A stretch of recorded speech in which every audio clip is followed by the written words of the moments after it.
এখন দেখ তোর ভাইকে আমি নিজের হাতে মেরেছি, কি করবি আমার। হঠাৎ পেছন থেকে আমার মাথায় কে জানি আঘাত করলো। পেছনে ফিরে তাকানোর আগেই জ্ঞান হারিয়ে পড়ে গেলাম। তবে একটা কথা স্পষ্ট শুনতে পেরেছি, ছাড়বো না আমি কাউকে, পালিয়ে কই যাবি। যখন একটু তাকানোর শক্তি পেলাম তখন আশেপাশে তাকিয়ে বোঝার চেষ্টা করলাম আমি কই আছি। আমি চারপাশে তাকিয়ে দেখি ট্রেনের রাস্তার উপর শুয়ে আছি। এটা দেখে খুব অবাক হলাম। ট্রেনের হর্নের শব্দও আসছে, মনে হচ্ছে কাছাকাছি ট্রেন চলে এসেছে।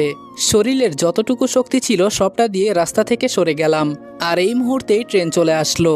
যাক, কোনো মতে বাঁচতে তো পারলাম। হঠাৎ বুকের বাঁ পাশে ব্যথার অনুভূতি পেতে লাগলাম। তাকিয়ে দেখি বুকের বাঁ পাশ থেকে রক্ত বের হচ্ছে। একটা বুলেট আটকে আছে বুকের ভেতর। আমাকে গুলি করা হয়েছে। যে করেই হোক এখন আমাকে হাসপাতালে যেতে হবে, না হলে মনে হয় এখানেই মারা যাব। আর শরীরে মরিচ থাকার কারণে অনেক জ্বালাপোড়া করছে। আস্তে আস্তে ওঠার চেষ্টা করলাম। শরীরে এতটুকু শক্তি নেই যে কোনো দিকে হেঁটে যাব, তাও উঠে হাঁটার চেষ্টা করছি। ওই তো সামনে একটা ছোট গ্রাম দেখা যায়। কোনো মতে গ্রামের দিকে গেলাম। গিয়ে দেখি কিছু ছেলে মেয়ে খেলা করছে। আমাকে দেখে ওরা বলল, এই দেখ পাগল এসেছে। হায়রে কপাল, এখন আমাকে ওরা রাস্তার পাগল বানিয়ে দিয়েছে। হেঁটে হেঁটে একটা বাড়ির সামনে গেলাম, আর ছেলে মেয়েগুলো আমাকে পাগল পাগল বলে পিছু পিছু আসছে। দেখি একজন বয়স্ক মহিলা বসে বসে পান চিবাচ্ছে। আমি একটু জোরেই বললাম, আন্টি আমাকে একটা হেল্প করবেন? মহিলাটা বলল, এই পাগল ছাগল যে কোথায় থেকে আসে বুঝি না, মাফ করো বাবা, তোমাকে খাওয়ানোর মতো ঘরে কিছুই নেই।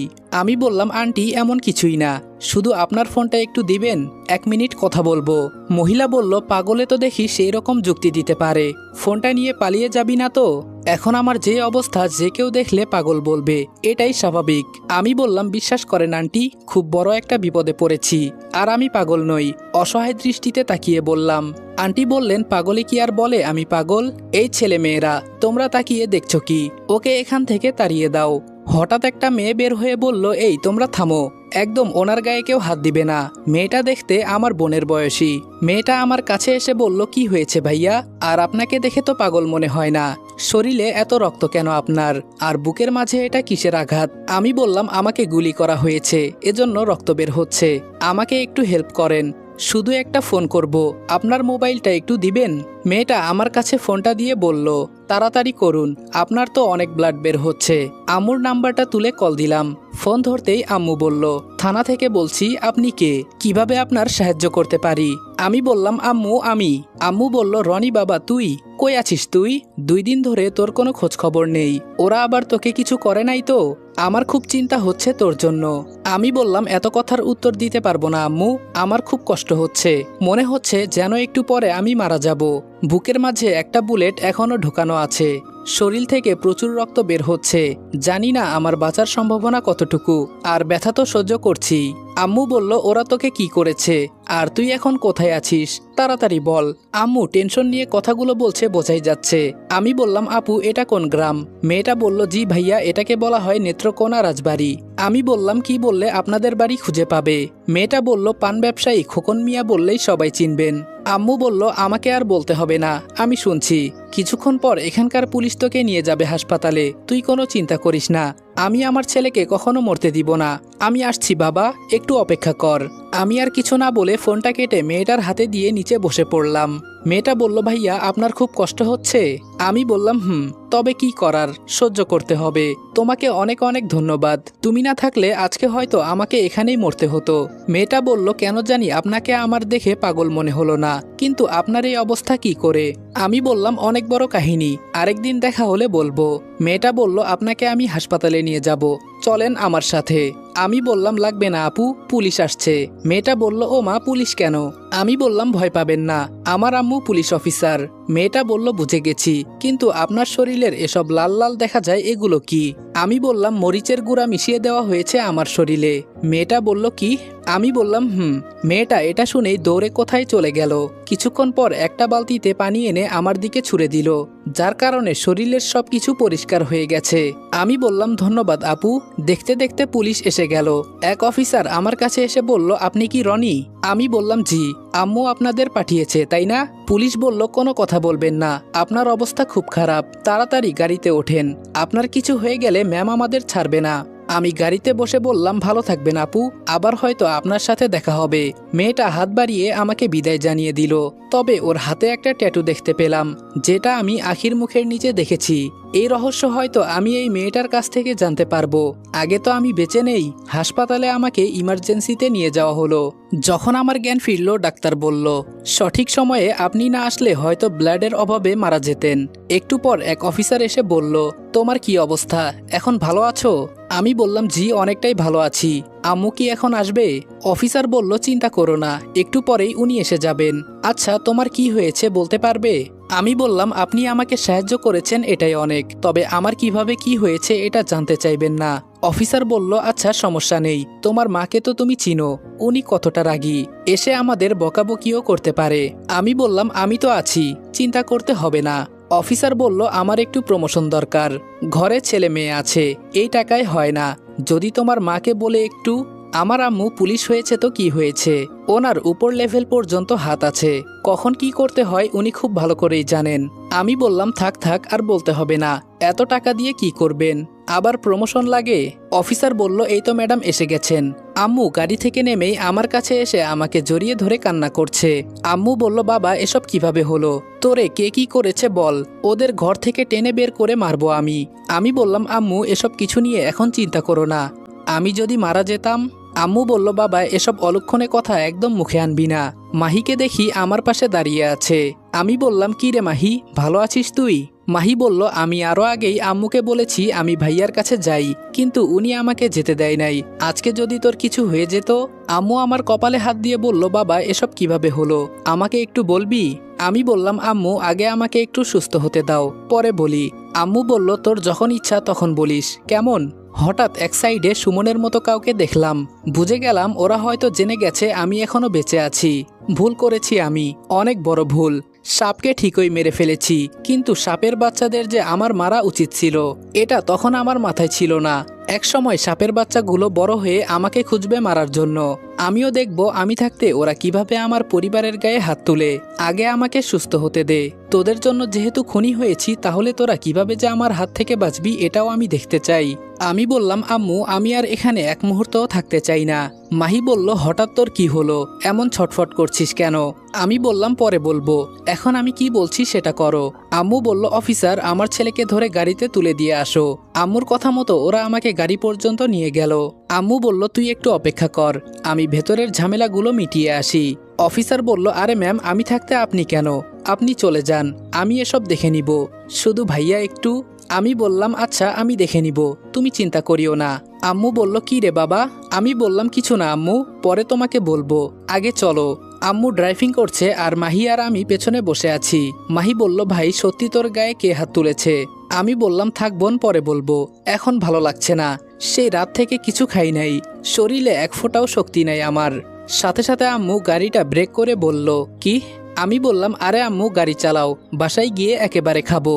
আম্মু বলল, তোকে কে কি করেছে, কে কি বলেছে আমাকে বলতেছিস না, তুই দাঁড়া, আমি হোটেল থেকে তোর জন্য খাবার কিনে আনছি। আমি বললাম, তাড়াতাড়ি যাও। আম্মু খাবার এনে আমার হাতে দিল। মাহি বলল, ভাইয়া আমার কাছে দে, আমি তোকে খাইয়ে দেই। আমি বললাম, তাহলে তো আরো বেশি ভালো।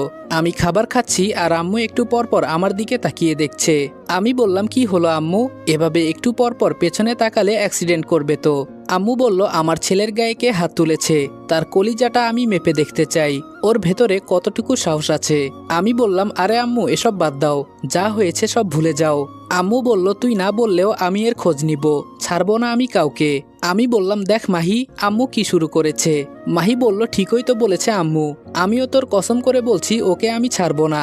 আমি মনে মনে বলছি, তুই ছাড়বি আর না ছাড়বি কি, আমি তো ওকে মেরেই ফেলেছি। এখন যদি আম্মুকে বলি আমি একজনকে খুন করেছি, আম্মু এটা শুনে জীবনেও বিশ্বাস করবে না।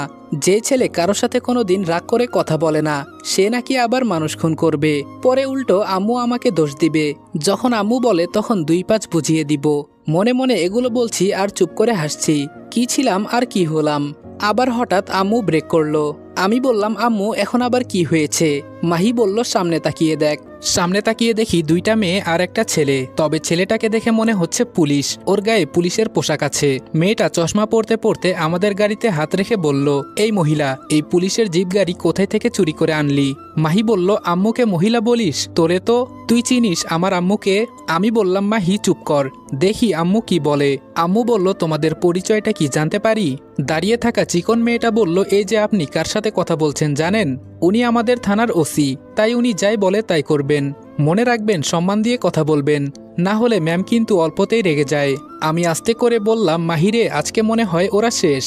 মাহি বলল শেষ তো হবেই, তবে আমার মনে হচ্ছে ওরা ভুয়া পুলিশ। আম্মু বলল আচ্ছা তাহলে বলো এখন আমাদের কি করতে হবে? চশমা পরা মেয়েটা চুলগুলো সামনে এনে বাতাসে উড়াতে উড়াতে বলল গাড়ির কাগজপত্র আছে নাকি? আম্মু বলল পুলিশের গাড়িরও নাকি কাগজ থাকে, এটা তো আগে জানতাম না। মেয়েটা বলল কোন থানার সামনে থেকে এই গাড়ি চুরি করে আনছেন? আবার বলেন পুলিশের গাড়ির কাগজপত্র লাগে নাকি? আমি বললাম এই যে ম্যাডাম বাঁচার কোনো ইচ্ছা আছে নাকি? কাকে কি বলছেন জানেন? আম্মু বলল বাবা তুই চুপ থাক, দেখি উনি কি বলে। আমরা তো অপরাধী, গাড়ি চুরি করে সত্যিই ধরা পড়ে গেলাম। গাড়িটা আমাদের চুরি করা উচিত হয় নাই, তাও আবার পুলিশের। আমাকে মাফ করে দেন ম্যাম। আমি বললাম আম্মু তোমার মাথা খারাপ হয়ে গেছে? মেয়েটা বলল এই ছেলে তুই কে রে, এত কথা বলিস কেন? দেখে তো তোকে সুস্থ লাগছে না, নাকি আমার হাতে আবার গুলি খেতে চাস? মাহি বলল ভাইয়া আজকে মজা হবে, আম্মু ওদের সাথে মজা করছে, বুঝিস না তুই? আম্মু বলল তো এখন আমাদের কি করতে হবে? মেয়েটা বলল কিছু মালপানি দিয়ে দেন, তাহলে কেউ আপনাদের কিছু বলবে না। আম্মু বলল ওহ তাই, কিন্তু টাকা পয়সা তো আমাদের কাছে নেই। আবার চিকন মেয়েটা তেরে এসে বলল এই মহিলা ম্যামের মুখের উপর কথা বলার সাহস কি করে হয়? মাহি বলল তোকে তো আবার আমার আম্মুকে মহিলা বলিস? আম্মু বলল মাহি শান্ত হ, এসব পিচ্চি ছেলে মেয়ে এখনো এত বুঝে না। এটা বলতেই মেয়েটা চশমা খুলে বলল কনস্টেবল এখনই ওদের জেলে ঢুকিয়ে দাও। পাশে থাকা মেয়েটা বলল থাক ম্যাম মাফ করে দেন, আর শোনেন ম্যাম যা বলেছে রাজি হয়ে যান, এতে আপনাদের মঙ্গল হবে। আমি বললাম আম্মু এদের কাহিনী আর ভালো লাগছে না, এখন বাড়িতে যাব, যা করার তাড়াতাড়ি করো। আম্মু বলল 1 মিনিট দাঁড়া বাবা, এই ছেলে এইদিকে আসো। ছেলেটা আম্মুর কাছে এসে বলল কি হয়েছে এখানে, আর এত ঝামেলা এখানে কিসের? আম্মু বলল তোমার আইডি কার্ড দাও। ছেলেটা আইডি কার্ড দিল আম্মুর হাতে। সত্যি তাহলে ছেলেটা পুলিশ, কিন্তু মেয়েগুলো কারা? আম্মু বলল ওরা তোমার কি হয়? মেয়েটা বলল এই মহিলা তো বেশি বেশি করছে, ভাইয়া তুই সর, আজকে ওদের জেলে ঢুকিয়ে দিব। আম্মু আইডি কার্ডটা ছেলেটার হাতে দিয়ে বলল তুমি জানো আমি কে? ছেলেটা বলল না। আরে তোরা কি শুরু করলি? চেনা নেই জানা নেই অযথা ওদের গাড়ি আটকালি কেন? আর এটা তো পুলিশের জিপ, এতক্ষণে আমার নজরে পড়ল। আসসালামু আলাইকুম ম্যাম। আম্মু বলল একজন পুলিশ অন্য পুলিশকে চেনে। আম্মুর পরিচয় দিতেই ছেলেটা সাথে সাথে স্যালুট করলো। মেয়েগুলো তো ভয়ে দৌড় দিবে দিবে অবস্থা। আম্মু বলল এখানে থেকে কেউ যদি 1 পা দূরে যাও তবে তোমাদের জেলের ভাত খাওয়াবো। ছেলেটা মাথা নিচু করে বলল সরি ম্যাম, ওরা 2 জন আমার বোন, একজন আমার চাচাতো বোন আরেকজন নিজের আপন বোন, ওদের হয়ে আমি মাফ চাচ্ছি, আপনি প্লিজ ওদেরকে মাফ করে দেন। আম্মু বলল আমি দেখেই বুঝেছি, তাই ওদের সাথে একটু মজা নিলাম। মেয়েটা বলল ম্যাম আমাদের মাফ করে দেন। মেয়েটা বলল ম্যাম আমাদের মাফ করে দেন, আমরা আজকে প্রথম কারোর সাথে মজা করতে গিয়ে বিপদে পড়ে গেছি। আম্মু বলল এখানে কি তুমি একাই আছো? ছেলেটা বলল না ম্যাম, ওরা একটু থানায় গেছে, আর এই সুযোগে ওরা। আম্মু বলল আমি ছাড়া অন্য কেউ হলে কিন্তু মাফ পেতে না। আমি বললাম চেহারা সুরত দেখতে তো মাশাল্লাহ, হঠাৎ এমন ফাজলামো করার ভূত মাথায় চাপলো কেন? মেয়েটা বলল ম্যাম উনি কি আপনার ছেলে? আম্মু আমার দিকে তাকিয়ে বলল হুম। ছেলেটা বলল কি হয়েছে ভাইয়ার? আমি বললাম কিছু না, আম্মু চলো আমাদের দেরি হয়ে যাচ্ছে। মেয়েটা বলল রাগ করলেন নাকি ভাইয়া? মাহি বলল আমি রাগ করেছি, আমার আম্মুকে তোমরা মহিলা বললা কেন? মেয়েটা বলল ম্যাম সরি, আমাদের ভুল হয়ে গেছে। পাশের চিকনা মেয়েটিকে থাপ্পড় দিয়ে বলল সব হয়েছে এর জন্য ম্যাম, ও বলে পুলিশ নাকি সবার সাথে রাগ করে কথা বলে। আম্মু বলল তোমরা দেখি পুলিশের মান সম্মান মাটিতে মিশিয়ে দিতে লাগছো। আচ্ছা এসব কথা বাদ দাও, আমি কিছু মনে করি নাই। মেয়েটা বলল আপনাকে ধন্যবাদ ম্যাম, আমরা একদিন আপনার বাসায় বেড়াতে যেতে চাই। ছেলেটা বলল এই মায়ের খাবি এখন, কার সাথে কিভাবে কথা বলতে হয় জানিস না? আম্মু বলল থাক আর বকা দিও না। আচ্ছা এই নাও আমার কার্ড, একদিন সময় করে তোমরা 3 জন চলে আসিও। আমি বললাম দেখ মাহি, এখন একেবারে আমাদের বাসা পর্যন্ত যেতে চাই। মেয়েটা বলল ভাইয়া কিছু বললেন নাকি? আমি বললাম না না, আমি আর কি বলবো, তো এখন আমাদের সাথে চলেন, বেরিয়ে আসবেন আমাদের বাসা থেকে। মেয়েটা বলল না ভাইয়া আজকে আর যাব না, আর আপনাকে দেখে মনে হয় আপনি অসুস্থ, আগে আপনি সুস্থ হন তারপর যাব। ওদের কাছ থেকে বিদায় নিয়ে চলতে শুরু করলাম। আমি বললাম আম্মু চেনা নাই জানা নাই ওদের তুমি আমাদের বাড়িতে আসতে বললে কেন? আম্মু বলল ও মা আমি আবার কি বললাম, তুই নিজেই তো বললি আজকে চলেন আমাদের সাথে আমাদের বাসায়। আমি বললাম তুমি যেভাবে ওদের সাথে কথা বলতে শুরু করেছিলে তো কি বলবো আমি। আর কি সব ফালতু মেয়ে ভুয়া পুলিশ সাজার অভিনয় করে। মাহি বলল, তবে তুই যাই বলিস না কেন ভাইয়া, মেয়েটা কিন্তু সুন্দর আছে। আমি বললাম, আহা কত যে সুন্দর তা তো দেখছি। ওদের দেখলে মনে হয় আমার শরীর থেকে কতটা মাংস কেটে ওদের শরীরে দিয়ে বলি, তাও বোন চিকনা থাকিস না। আম্মু বলল, সত্যি বাবা, এদের মাঝে তোর কাউকে পছন্দ হয়েছে? আমি বললাম, আম্মু তুমিও শুরু করে দিলে। আম্মু বলল, যাই বলিস, মেয়ে দুইটাকে আমার খুব পছন্দ হয়েছে। মাহি বলল, তাহলে দুজনকেই ভাইয়ার বউ করে নেই। আমি বললাম, আম্মু তোমার মেয়েকে মুখ বন্ধ করতে বলো, না হলে এখান থেকে ঠেলা দিয়ে ফেলে দিব। আম্মু বলল, গাড়ির মাঝে তোদের আর ঝগড়া করতে হবে না, চুপচাপ এখন একটু বসে থাক। তবে হঠাৎ আম্মুকে মন খারাপ করে গাড়ি চালাতে দেখে অবাক হয়ে গেছি। আমি বললাম, আম্মু তোমার কি মন খারাপ? আম্মু বলল, না তেমন কিছু না। আমি বললাম, সত্যি করে বলো, আমি কিন্তু বুঝতে পেরেছি। আম্মু বলল, একটু মন খারাপ। মাহি বলল, কেন আম্মু, কেউ কি তোমাকে কিছু বলেছে? আম্মু বলল, জীবনটাই কাটিয়ে দিলাম এই পুলিশের চাকরি করে, এখন একটু সুখ দরকার। আমি বললাম, আমি চাকরিতে জয়েন করব আর তুমি চাকরি ছেড়ে দিবে? আম্মু বলল, না রে বাবা, তবে আজকে ওই মেয়েদের দেখে মনে হলো আমার একটা বৌমা দরকার। আমি আম্মুর মতিগতি বুঝে গেছি, উনি যে কি বলতে চান, তাই চুপ করে বসে আছি। আম্মু বলল, আমার এখন বয়স হয়েছে, এখন আমি আমার নাতি নাতনিদের মুখ দেখতে চাই, ওদের নিয়ে খেলা করব, ঘুরবো ফিরবো। আমি বললাম, আরো বলো, তোমার যা ইচ্ছা আছে সব বলো, আর আমি শুধু শুনি। আম্মু বলল, জানিস বাবা, মেয়েটা যখন কথা বলছিল তখন মনে হয়েছিল তোর জন্য একটা বউ দরকার, আর এই মেয়েটা তোর দিকে তাকানো দেখে মনে হচ্ছিল ও তোকে পছন্দ করেছে।